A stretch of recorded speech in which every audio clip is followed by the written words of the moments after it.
सगळे त्याला वेडा म्हणायचे, पण त्याने काय केले ऐकाच. सरकारकडून मोठं बक्षीस. त्या येड्याचं रातोरात नशीब पालटलं. ऐकून व्हाल शॉक. शहरातील त्या गर्दीच्या चौकात तो रोज दिसायचा. विस्कटलेले केस, मळलेले कपडे, पायात चप्पलही नीट नसलेली, हातात कधी काठी कधी रिकामी बाटली आणि चेहऱ्यावर एक विचित्र शांतता. लोक त्याच्याकडे पाहून हसायचे. काहीजण त्याला वेडा म्हणायचे, काहीजण दूर जायचे, काहीजण मुलांना सांगायचे दूर राहा त्यांच्यापासून. तो मात्र शांतपणे रस्त्याच्या कडेला उभा राहायचा. कोणाशी बोलायचा नाही, कुणाला त्रास द्यायचा नाही, फक्त लोकांकडे पाहत राहायचा. कधी अचानक हातावर हात करायचा, कधी रस्त्याच्या मध्ये जाऊन उभा राहायचा. त्यामुळे लोक आणखी घाबरायचे. हा खरोखर वेडा आहे असं सगळ्यांना वाटायचं. दररोज तो त्याच ठिकाणी दिसायचा. सकाळ असो, दुपार असो की संध्याकाळ असो, तो तिथेच.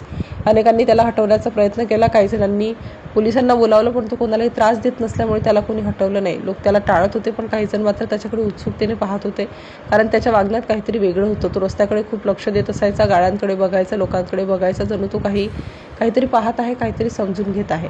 एक दिवस अचानक काहीतरी वेगळं घडलं. त्या दिवशी रस्ता नेहमीपेक्षा जास्त व्यस्त होता. गाड्या वेगात धावत होत्या, हॉर्नचा आवाज सतत येत होता. लोकांची गर्दी वाढली होती. सगळेजण आपापल्या कामात व्यस्त होते. कोणीही कोणाकडे पाहत नव्हतं. तेवढ्यात एक महिला तिच्या लहान बाळाला घेऊन रस्त्याच्या कडेला उभी राहिली. तिच्या चेहऱ्यावर चिंता दिसत होती. तिला रस्ता पार करायचा होता, पण गाड्यांचा वेग खूप जास्त होता. ती पुढे जायचा प्रयत्न करत होती, पण ती परत मागे येत होती. लोक तिच्या बाजूने जात होते. कोणी थांबून मदत करत नव्हतं. प्रत्येकाला घाई होती. ती महिला बाळाला घट्ट पकडून उभी होती. तिच्या चेहऱ्यावर भीती स्पष्ट दिसत होती. आणि तेवढ्यात तो वेडा समजला जाणारा माणूस अचानक पुढे आला. लोक घाबरले. काही जणांनी मागे हटायला सुरुवात केली, कारण त्याची हालचाल अचानक होती. तो रस्त्याच्या मधोमध गेला, हात वर केला आणि जोरात गाड्यांकडे पाहू लागला. सगळ्यांना वाटलं आता काहीतरी गडबड होणार. गाड्या वेगाने येत होत्या, पण तो रस्त्याच्या मध्ये ठाम उभा राहिला. हाताने इशारा करत गाड्या थांबवण्याचा प्रयत्न करू लागला. सुरुवातीला गाड्या थांबल्या नाहीत, पण तो हटला नाहीत. काही सेकंदातच एक कार थांबली, मग दुसरी, मग तिसरी. हळूहळू संपूर्ण रस्ता थांबला. लोक आश्चर्याने पाहत राहिले.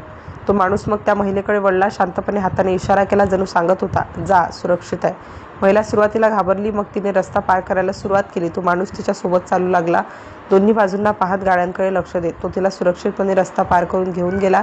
महिला सुरक्षित पोहोचली. तिने मागे वळून त्याच्याकडे पाहिलं. तिच्या चेहऱ्यावर कृतज्ञता होती, पण तो काही बोलला नाही. शांतपणे परत रस्त्याच्या कडेला गेला. लोक स्तब्ध झाले होते. ज्याला सगळे वेडा म्हणत होते, तोच त्या दिवशी सर्वात शहाणा ठरला. या घटनेचा व्हिडिओ तिथे उभ्या असलेल्या एका व्यक्तीने मोबाईलमध्ये कैद केला. काही तासात तो सोशल मीडियावर व्हायरल झाला. लोकांच्या प्रतिक्रिया येऊ लागल्या, हा वेडा नाही, हा खरा माणूस आहे. सुशिक्षित लोकांनी जे केलं नाही ते त्याने केलं. माणुसकी अजूनही जिवंत आहे. व्हिडिओ काही तासात देशभरात व्हायरल झाला. लाखो लोकांनी पाहिला. हजारो लोकांनी कमेंट्स केल्या. सर्वजण त्या व्यक्तीचं कौतुक करत होते. ही गोष्ट प्रशासनाच्या कानावर पोहोचली. तपास केला गेला. त्या व्यक्तीबद्दल माहिती गोळा करण्यात आली आणि जे समोर आलं ते आणखी धक्कादायक होतं. तो माणूस वेडा नव्हता. तो पूर्वी एका सुरक्षा कंपनीत काम करत होता. अपघातात त्याने आपले कुटुंब गमावलं. त्यानंतर तो एकटा झाला. मानसिक धक्का बसल्यामुळे तो शांत झाला आणि लोकांपासून दूर राहू लागला, पण त्याची माणुसकी अजूनही जिवंत होती. त्याने त्या दिवशी जे केलं ते पाहून प्रशासनाने त्याला सन्मानित करण्याचा निर्णय घेतला. सरकारकडून त्याला विशेष बक्षीस देण्यात आलं. त्याचा सन्मान करण्यात आला. ज्याला लोक वेडा म्हणायचे, त्याच व्यक्तीला त्या दिवशी सगळे उभं राहून टाळ्या देत होते.